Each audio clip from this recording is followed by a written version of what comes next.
Eran las 12:56 de la madrugada cuando Hannah Graham le envía un mensaje a sus amigos. Me he perdido.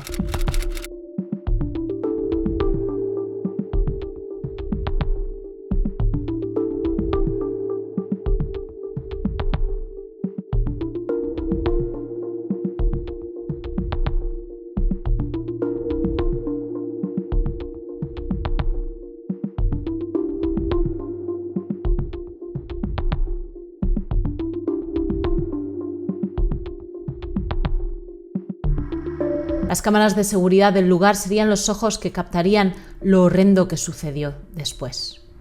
¿Qué tal, mis curiositos? Sin censura. Bienvenidos, bienvenidas un día más a tu cuarto de los casos criminales favorito. Suena a cliché de película de terror, porque sí, porque lo es. Pero esta historia es real y mucho más impactante, de hecho, que una película de terror. Lo que comenzó como una noche de diversión terminó siendo una de las desapariciones más mediáticas de los últimos años en Estados Unidos. Entre vídeos de cámaras de seguridad, búsquedas desesperadas y un depredador en serie que acechaba en las sombras. El caso de Hannah nos deja claro que hay un montón de cosas que seguimos haciendo terriblemente mal como sociedad.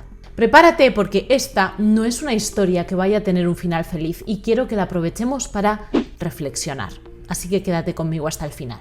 Primero, pongamos un poco de contexto. Hannah Graham nació en Reino Unido, pero se mudó con su familia a Virginia cuando era muy pequeña. Era la típica estudiante modelo, inteligente, divertida y con un futuro que cualquiera habría envidiado. Sus padres y amigos la definían como un rayito de sol que ilumina hasta los momentos más oscuros. Con su eterna sonrisa, ella estaba siempre dispuesta a ayudar a aquel que lo necesitara. Su pasión era el arte y esto le otorgaba una mentalidad muy abierta. Le gustaba experimentar, le gustaba disfrutar la vida al máximo. Estaba en su segundo año en la Universidad de Virginia, donde estudiaba ingeniería biomédica. Nada sencillo, como puedes ver. Pero no te dejes engañar por esta imagen de perfección, porque a sus 18 años Hannah era una chica normal, de carne y hueso, que amaba salir de fiesta y disfrutar de la vida universitaria con sus amigos. Y ahí es donde esta historia empieza a torcerse. El 12 de septiembre de 2014, como hacen muchos estudiantes, un viernes por la noche, Hannah decidió salir a tomar algo con sus amigos. Charlottesville, el lugar donde estaba su universidad, es un típico pueblo universitario lleno de bares, de ruido, de gente pasándoselo bien. En otras palabras, un ambiente donde todos bajan la guardia, porque aquí nunca pasa nada malo, aunque spoiler, siempre pasa algo malo. Lo que ocurrió esa noche es como reconstruir un rompecabezas. Hannah salió con amigos a un concierto, pero en algún momento de la noche se separó del grupo. Esto no es nada raro, todos hemos perdido a un amigo en un bar o en una fiesta. Minutos antes de la 1 de la madrugada del 13 de septiembre, las cámaras de seguridad captan a Hannah caminando sola por la calle. Parece desorientada, como si estuviera perdida. Su caminar muestra que está visiblemente intoxicada. Se tambalea de un lado a otro y está dando vueltas alrededor del centro comercial, sin rumbo, sin saber siquiera lo que está haciendo ni hacia dónde debe ir. Trata de encontrar el camino de vuelta, pero al ver que no lo logra, le escribe un mensaje a sus amigos. Son las 12:56 cuando sus amigos reciben un escalofriante "me he perdido". El resto de mensajes que son enviados desde el teléfono de Hannah son ilegibles, evidenciando una vez más el grado de embriaguez de Hannah. Las imágenes de las cámaras de circuito cerrado de televisión muestran que en un momento interactúa con un hombre que parece hablar con ella por unos segundos. ¿Quién es? Nadie podía imaginar lo que estaba por suceder. Pero algunos testigos de su interacción confirmaron después que el tipo no parecía especialmente amigable, que colocaba su brazo alrededor de Hannah, que ella se veía muy incómoda y que la seguía incansablemente, aun cuando ella corría por momentos para perderlo de vista. Un rato más tarde, las cámaras captan a Hannah entrando en un restaurante del mall, pero no se queda mucho tiempo. Sale de nuevo y sigue caminando. Aquí es donde las cosas empiezan a ponerse raras de verdad. A la 1:20 de la mañana, una cámara capta a Hannah caminando junto a Jesse Matthew Jr., el hombre que más tarde los testigos confirmaron haber visto con ese comportamiento extraño. Quienes estuvieron presentes vieron como Jesse la invitó a subir a su coche con el clásico "te llevo a casa", y escucharon a Hannah diciendo con un tono de voz firme, a pesar de su borrachera: "Por nada del mundo me montaría contigo en ese coche". Lo que sucedió después, nadie lo sabe. Nadie sabe si Hannah se lo pensó mejor y terminó aceptando la invitación del tipo, tras ver que de ninguna manera era capaz de encontrar el camino de vuelta, o si quizás él la metió en el auto a la fuerza. Lo que está claro es que a partir de ahí todo salió mal. Y lo que me queda claro a mí es que alguien podía haber intervenido. Cuando vemos a alguien en una situación similar a la de Hannah e intuitivamente sabemos que algo anda mal, ¿no crees que sería conveniente al menos acercarse a la persona y preguntarle: ¿anda todo bien? Muchos de estos comportamientos depredadores han sido finalizados por el simple hecho de que estos tipos han visto que hay gente dándose cuenta de lo que están haciendo. Es tan sencillo como eso. Y es precisamente en la impasividad de los testigos donde estos depredadores encuentran su fuerza. Y pensar que si tan solo alguien se hubiera acercado a ella a tenderle una mano, el final que estás a punto de conocer no habría sucedido.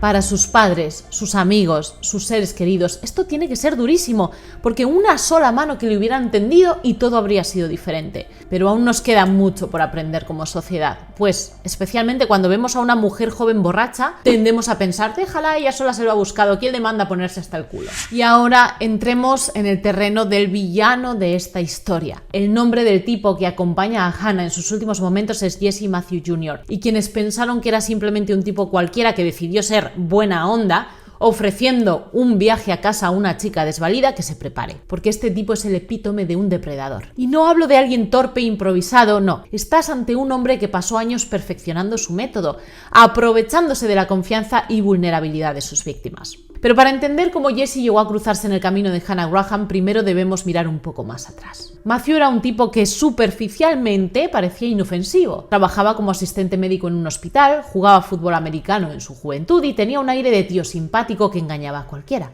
Aunque intuyo que a Hannah no la engañó. La realidad era que detrás de esa fachada se escondía un historial espeluznante que incluía denuncias de agresión sexual en múltiples lugares. De hecho, Jesse fue acusado de acoso y abuso en varias universidades donde estudió. ¿Y sabes qué es lo más frustrante? Que nunca fue procesado ni castigado de forma efectiva. ¿Por qué? Pues porque vivimos en una sociedad que lamentablemente todavía permite que tipos como este se escapen una y otra vez por grietas en el sistema legal. En este caso nos encontramos ante varias universidades que prefirieron expulsarlo en silencio en lugar de denunciarlo, porque claro, eso hubiera supuesto para ellos un gran problema de imagen. Y por tanto tenemos como resultado depredadores que quedan libres mientras que las víctimas cargan con el trauma. Con este historial y saliendo impune de todas y cada una de las veces que hizo mal, Jesse se convirtió en un lobo vestido de cordero, alguien que sabía exactamente cómo acercarse a sus víctimas sin levantar sospechas. Y la noche del 13 de septiembre de 2014, Hannah Graham tuvo la terrible suerte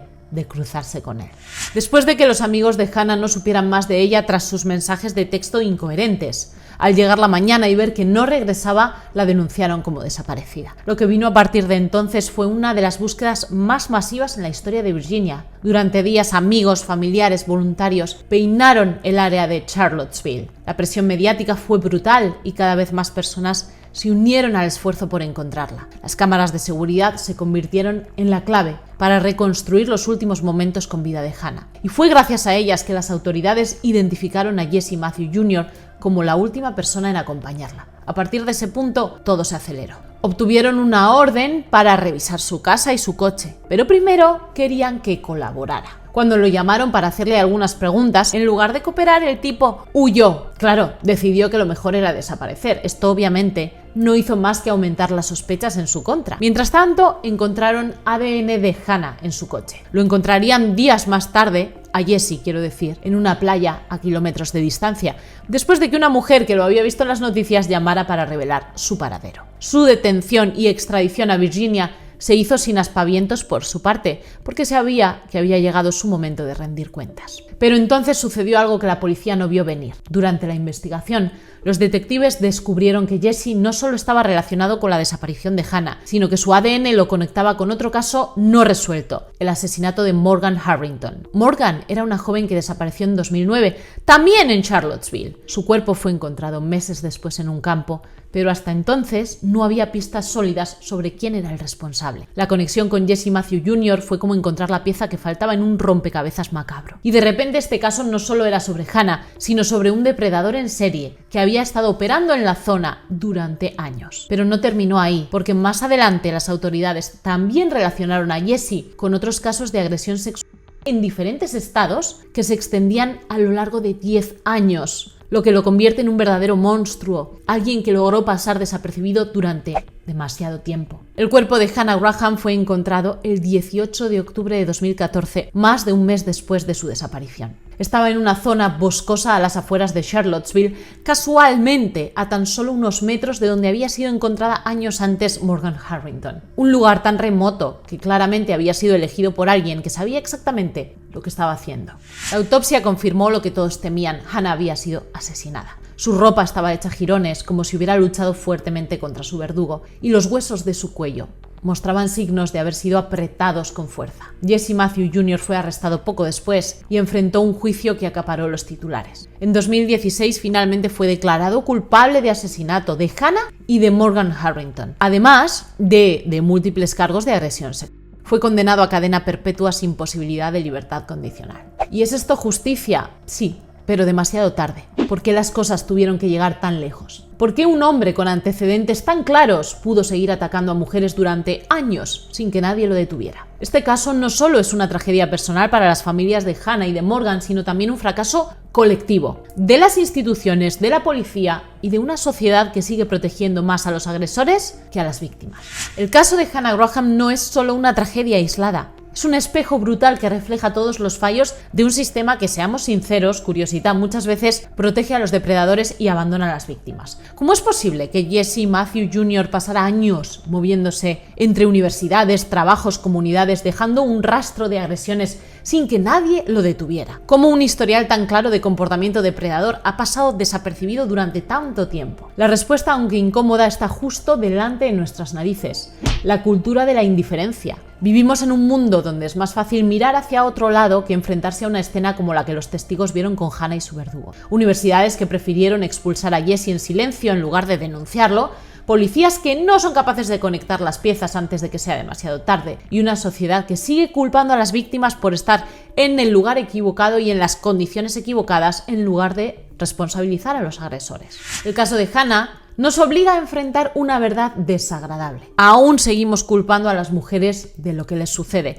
especialmente si están ebrias o en un estado de intoxicación con otras sustancias. Los depredadores no son fantasmas ni son monstruos de ficción, son personas que, como Jesse, se esconden a plena vista. Pueden ser tus compañeros de clase, tus colegas de trabajo o incluso alguien en quien confías tus secretos. Y mientras sigamos ignorando la realidad, bueno, este tipo de historias seguirán repitiéndose. Lo más trágico de todo es que Hannah no es un caso aislado. Morgan Harrington, que desapareció 5 años antes, fue otra víctima que no recibió justicia hasta que Jesse fue capturado. Pero hay miles de Hannahs y miles de Morgans que nunca conoceremos porque sus casos quedaron enterrados bajo el peso de la burocracia, de la apatía y del miedo. A pesar de la tragedia, el caso de Hannah dejó un impacto importante. Su desaparición y asesinato encendió una conversación nacional sobre la seguridad estudiantil y la necesidad de reforzar las medidas para proteger a las jóvenes en los campus universitarios. Por ejemplo, muchas universidades comenzaron a instalar más cámaras de seguridad, a mejorar los transportes nocturnos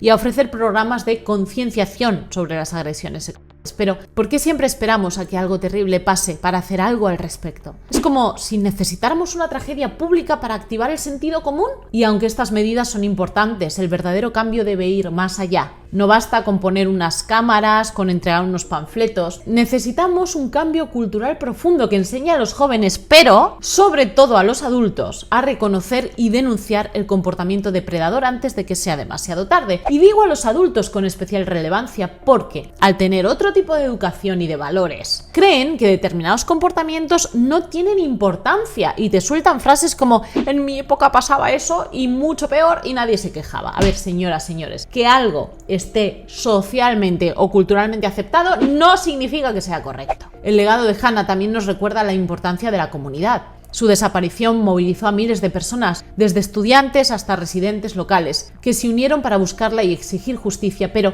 ¿y de todas las personas que vieron lo que estaba sucediendo cuando ella estaba borracha y sin rumbo? No es que pasara desapercibida, muchos la observaron lo suficientemente atentamente como para darse cuenta de que un tipo la seguía, de que un tipo le ponía el brazo por encima, de que ella estaba incómoda, y hasta escucharon la conversación que tuvieron sobre montarse o no montarse en el auto de Jesse. Así que este es un recordatorio de que la empatía y la solidaridad pueden marcar una diferencia real entre vivir o morir. Al final del día, el caso de Hannah Graham no solo es una historia de horror, también es una llamada de atención. Nos muestra lo vulnerables que podemos ser en un mundo donde creemos estar protegidos y cuando llega la hora de la verdad no lo estamos. Un mundo donde no solo tenemos que tolerar que nos roben la vida y la dignidad, sino donde los depredadores se esconden a plena vista y quedan impunes. ¿Lograremos hacer un cambio? Bueno, eso depende de si dejamos de tratar estos casos como titulares de una noticia de impacto y empezamos a verlos como lo que realmente son. Síntomas de un problema muy grande que necesita ser enfrentado con seriedad y con acción. Así que, la próxima vez que veas a alguien en la situación de Hannah, recuerda, detrás de esa escena podría haber un final infeliz. Personas reales sufriendo, familias rotas. Y aunque no podemos devolverle la vida a Hannah o a Morgan, sí podemos honrar su memoria exigiendo un cambio real. Y si hoy no te apetece ir tan profundo, al menos puedes aprender una lección muy básica de este caso. Aceptar un viaje a casa de un desconocido nunca, repito, nunca es buena idea, por muy amable que parezca. Te voy a estar leyendo en comentarios, curiosita, curiosito, estoy deseando saber qué piensas de este caso y deseando saber si crees que verdaderamente alguien podía haber hecho algo para evitar el trágico final de Hannah Graham. ¿Tú hubieras intercedido por ella o habrías hecho como el resto de los testigos? Veo, oigo y guardo silencio y me voy para mi casita que no quiero problemas. Muchísimas gracias por haberme acompañado un día más. Estoy súper feliz de cómo hemos comenzado este 2025 con muchísimo cariño por vuestra parte y estoy convencida de que este año llegamos al 1.000.000 de curiositos sin censura. El abuelo curioso se pasa por aquí para recordarte dos cosas súper importantes: que te suscribas y que actives la campanita de notificaciones para que YouTube te avise cada vez que suba un nuevo caso, que son varias veces a la semana. También te voy a estar esperando en el cuarto de los chismes, en el canal de Curioseando, con los chismes más virales de tus celebrities favoritas. Y si no quieres perderme la pista entre vídeo y vídeo, te voy a estar esperando en mi Instagram. Te dejo el usuario por aquí debajo en la pantallita. Yo te mando un suculento besote donde más te guste para que pienses mucho en mí. Hasta el próximo día. ¡Mua! ¡Chao!